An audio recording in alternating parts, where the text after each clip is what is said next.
omok manau regelap. Beke sekita wetong kau.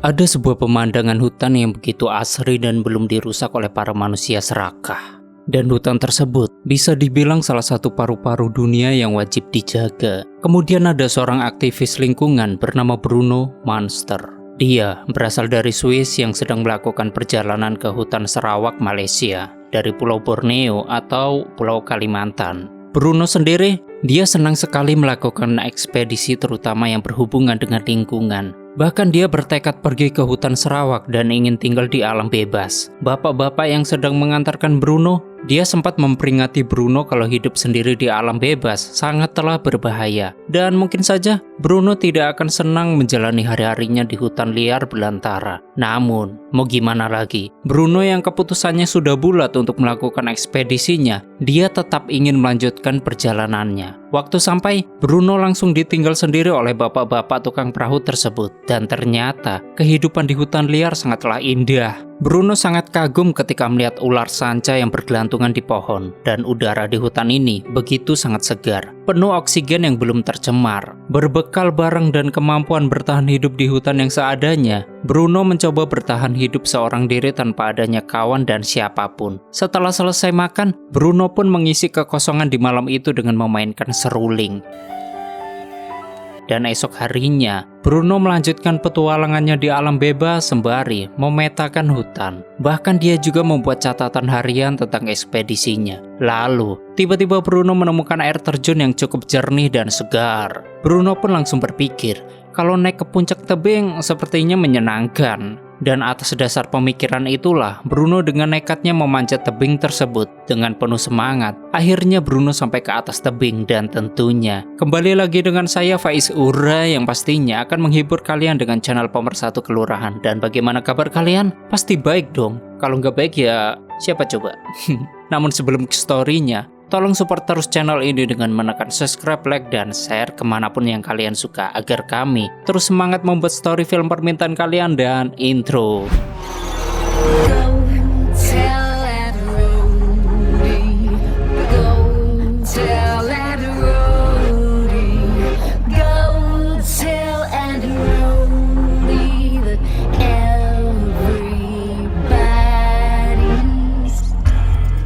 Selamat datang di channel Zura14 dan selamat menonton. Waktu di atas tebing, Bruno langsung kagum dengan keindahannya. Bahkan matahari terbenam begitu elok di pandangan mata Bruno. Keesokan harinya tiba-tiba saja Bruno melihat asap dari kejauhan.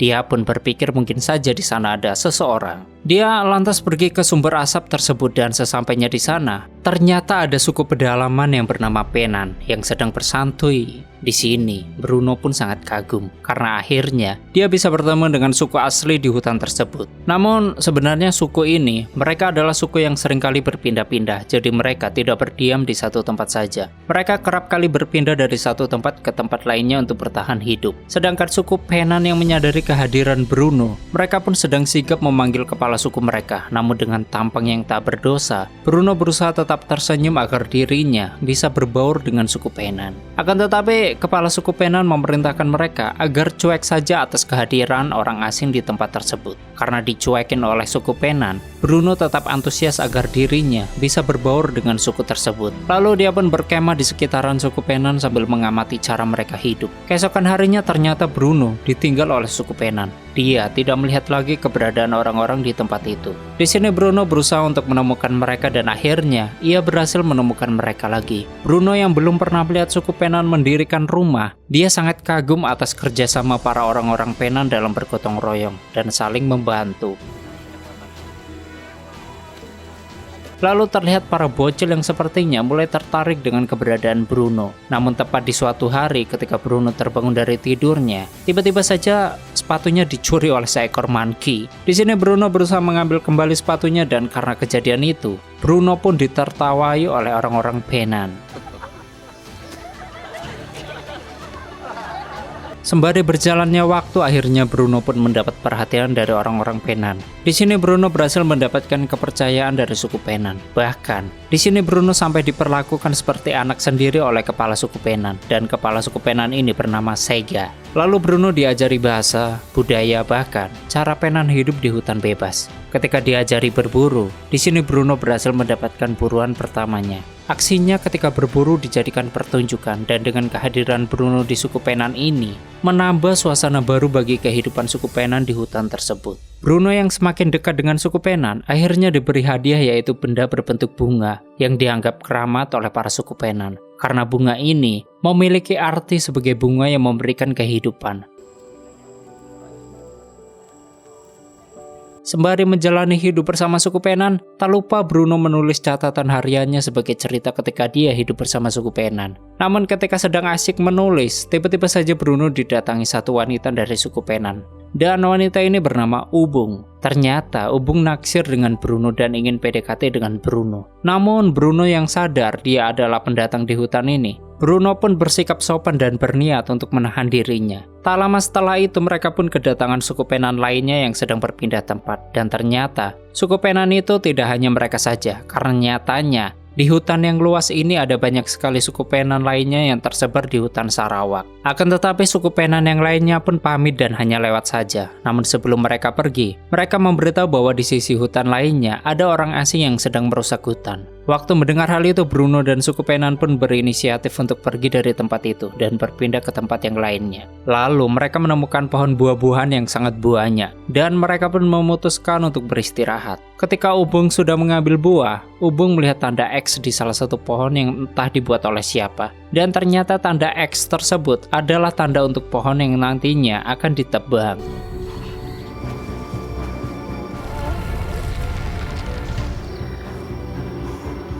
Karena hal tersebut akan merusak hutan. Di sini Bruno pun tak tinggal diam. Bruno dan suku Penan berinisiatif untuk mencari siapa pelaku yang merusak hutan tersebut. Di sini mereka sangat kaget ketika tahu bahwa banyak hutan yang sudah gundul. Dan hal tersebut adalah perbuatan manusia yang tidak peduli dengan hutan tersebut. Karena mereka hanya memikirkan soal uang, dan uang. Tak banyak yang bisa mereka berbuat. Namun Bruno mencoba memberitahu Sega untuk mempertahankan tempat tinggal mereka. Bahkan hutan ini harus dilindungi. Ketika mencoba untuk protes, mereka seperti tidak dianggap keberadaannya, dan para penebang pohon ini hanya fokus pada pekerjaan mereka. Karena dicuekin begitu saja, Bruno pun ingin bertemu dengan atasan mereka, karena penebangan hutan ini mengganggu kehidupan suku Penan. Akhirnya para penebang pohon ini memberi Bruno kesempatan untuk menemui atasan mereka. Di sini Bruno akhirnya mengetahui bahwa yang melakukan penebangan liar ini adalah industri kayu milik pemerintahan Malaysia. Kayu yang ditebang nantinya akan dijual ke Eropa dengan membawa nama pemerintahan. Para penebang pohon ini bersikeras bahwa hutan tersebut adalah properti milik Malaysia dan mereka berhak melakukan apa saja atas hutan tersebut. Namun, di sini Bruno berusaha untuk meyakinkan Sega dan para suku Penan, yaitu hutan ini harus dipertahankan. Apalagi di hutan ini suku Penan telah lama hidup di dalamnya. Nek omak manau regulak. Beke sekita wetong kau. Lalu aksi protes pun berlanjut bersama suku Penan lainnya. Mereka mencoba untuk memblokir jalanan penebangan pohon tersebut. Namun, meski mendapat ancaman dari para penebang pohon, mereka semua tak gentar.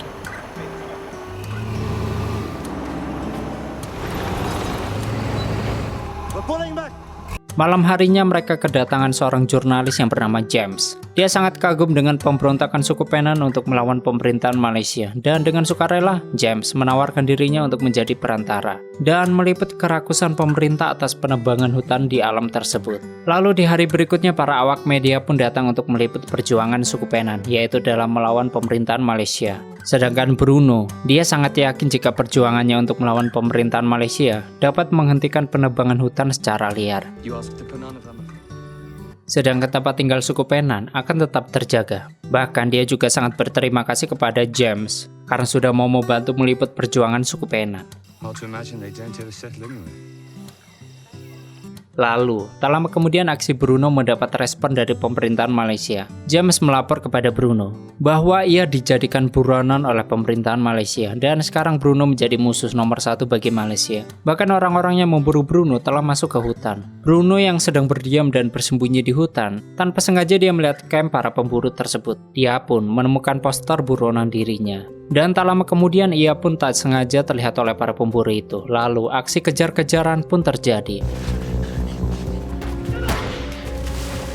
Ketika sedang bersembunyi, Bruno tanpa sengaja digigit ular yang sangat berbisa. Di sini, Bruno berusaha mengeluarkan bisa ular tersebut. Namun karena bisa telah menjalar ke dalam darahnya, seketika ia pun pingsan. Sedangkan kondisi sedang hujan, membuat tubuh Bruno menjadi tenggelam. Dan luka gigitan ular di kakinya semakin memburuk. Ketika sadar, ternyata Bruno telah diselamatkan oleh Ubung, yaitu sang pujaan hatinya. Di sini Ubung memutuskan untuk tinggal bersama Bruno dengan niat untuk merawat lukanya. Suku Penan yang telah dari dulu hidup di hutan, mereka sangat ahli untuk mengobati luka akibat gigitan ular. Dan ketika Bruno telah baikan, akhirnya mereka pun begitulah di malam itu. Keesokannya Bruno bertemu lagi dengan James. James membawakan informasi terbaru untuk dirinya. Namun alangkah sialnya, ternyata James telah berkhianat kepada Bruno. You should never make me admire you so much. Akhirnya Bruno pun ditangkap oleh pemerintahan Malaysia. Waktu di perjalanan, Bruno berusaha untuk kabur dari mereka dan memutuskan untuk kembali ke tempat blokade.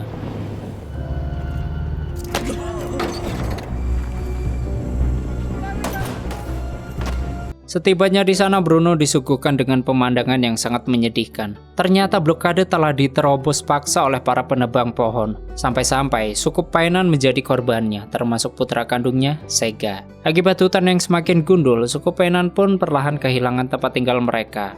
Di sini, Bruno menyadari bahwa satu-satunya cara untuk membantu suku Painan yaitu kembali ke negara asalnya Swiss dan membawa masalah ini ke panggung internasional. Namun sebelum pergi, Bruno berjanji pada Ubung bahwa ia akan kembali lagi. Singkatnya, setibanya di Swiss, Bruno langsung membuat konversi pers tentang suku Penan yang terancam hidupnya. Dan hal itu karena penebangan hutan oleh pemerintahan Malaysia. Lalu Bruno dengan temannya yang bernama Roger, mereka pun mendirikan lembaga pengumpul dana. Namun, sayangnya tak ada yang berubah. Penebangan hutan terus berlanjut dan banyak orang Penan yang tergoda oleh program pemukiman negara, yaitu untuk meninggalkan hutan. Dengan kata lain, mereka diharuskan keluar hutan meninggalkan kebudayaan mereka dan menyerah melawan pemerintahan. Untuk memberitahu dunia tentang kehidupan suku Penan yang semakin terancam, Bruno pun melakukan aksi gila, yaitu dengan memanjat gedung yang menjadi tempat pertemuan konversi tingkat tinggi. Pada waktu itu, dia berhasil menarik perhatian media dengan aksi gilanya. Dia pun memasang spanduk yang menunjukkan kepeduliannya terhadap suku Penan, dan perjuangan Bruno benar-benar tulus. Semua itu ia lakukan hanya karena peduli terhadap suku Penan dan kelestarian hutan yang ada di sana. Lalu aksi gila itu pun mendapat respon dari Sekretaris Jenderal PBB dan mengajak Bruno untuk berdiskusi. Sekjen PBB mendukung aksi Bruno yang ingin melestarikan hutan. Ia mengusulkan agar suborganisasi PBB yang bernama International Tropical Timber Organization mengatur kriteria pohon yang boleh diekspor, kemudian membuat kawasan hutan dilindungi tersebut nantinya dapat diklaim oleh suku Penan. Bahkan, masyarakat adat lainnya yang ada di sana. Berkat pertolongan tak terduga ini, semangat Bruno pun kembali berkobar. Semuanya pun berjalan lancar selama 8 tahun, sampai kemudian industri penebang kayu yang rakus. Mereka menemukan celah untuk menebang kawasan hutan itu lagi. Mereka mengklaim bahwa suku Penan sering keluar dari hutan, sehingga kawasan itu tidak bisa disebut sebagai tempat tinggal mereka. Akibatnya kawasan hutan lindung semakin dipersempit, dan lagi-lagi akan semakin banyak hutan yang boleh ditebang. Sedangkan Roger yang sudah muak dengan perjuangannya bersama Bruno, ia pun memutuskan untuk keluar dari Bruno Menservon. Dan kini, tersisa Bruno sendiri yang ditemani dengan jurnal perjalanannya. Di sini Bruno memutuskan untuk kembali ke hutan dengan satu misi terakhir, yaitu pemetaan rinci wilayah Penan yang bisa ditinggali oleh mereka. Dan untuk masuk lagi ke kawasan Malaysia, Bruno masuk dengan cara yang ilegal. Dia masuk melalui Indonesia dan melewati perbatasan negara. Pemandangan hutan yang sudah dibuat habis menjadi saksi ketidakpedulian pemerintah Malaysia terhadap suku Penan. waktu dalam perjalanannya, tiba-tiba mobil yang ditumpangi Bruno mogok. Alhasil, Bruno pun memutuskan untuk pergi dan melanjutkan perjalanannya dengan berjalan kaki. Setibanya di pemukiman orang-orang Penan, ternyata Bruno telah sampai di program pemukiman yang dibuat oleh pemerintah. Di sana ia juga bertemu dengan Ubung. Lalu, mereka berdua akhirnya bertemu kembali setelah bertahun-tahun tak bertemu. Ternyata Ubung telah menikah dan telah memiliki anak dari orang lain. Sedangkan Bruno, dia hanya bisa menyesal karena tidak kembali lebih cepat. Kalau aku beta usik semingat dengan anak pina, ya kerja ke peningan mula. Ia pun pergi melanjutkan perjalanannya ke dalam hutan. Sega yang sedang berburu ikan, dia melihat kedatangan Bruno. Ia sangat gembira sekali karena putranya yang hilang telah kembali. Bruno kemudian datang ke tempat tinggal suku Penan yang ada di hutan dan disambut hangat oleh mereka semua. Bruno pun menjelaskan tujuannya kembali, yaitu untuk membuat peta tempat tinggal suku Penan. Kemudian pembicaraan berlanjut sampai malam hari. Di sini, Sega berkata, berkat aksi Bruno, suku Penan menjadi sadar dan lebih peduli akan budaya dan gaya hidup mereka. Semua harus tetap diperjuangkan untuk kelestariannya. Seluruh suku Penan berterima kasih kepada Bruno dan menganggap dirinya lebih berjiwa Penan daripada suku Penan sendiri. Walaupun Bruno berasal dari luar negeri dan bukan penduduk asli suku Penan. Namun Bruno memiliki kepedulian untuk memperjuangkan haknya suku Penan. Lalu, terlihat Bruno yang sedang di tengah perjalanannya. Tanpa sengaja ia pun menemukan bunga yang dianggap keramat oleh suku Penan lalu tamat. Oke, seperti itulah story filmnya. Bagaimanakah menurut kalian dengan film ini? Silahkan berdebat di komentar. Bagi kalian yang ingin filmnya di storyin, silahkan tulis di komentar. Terima kasih udah nyimak video ini sampai habis. Terus support channel ini dengan menekan like, subscribe, dan share ke alam semesta. Pamit and stay on my channel. Jangan kemana-mana. Sampai ketemu lagi di video selanjutnya. Bye-bye.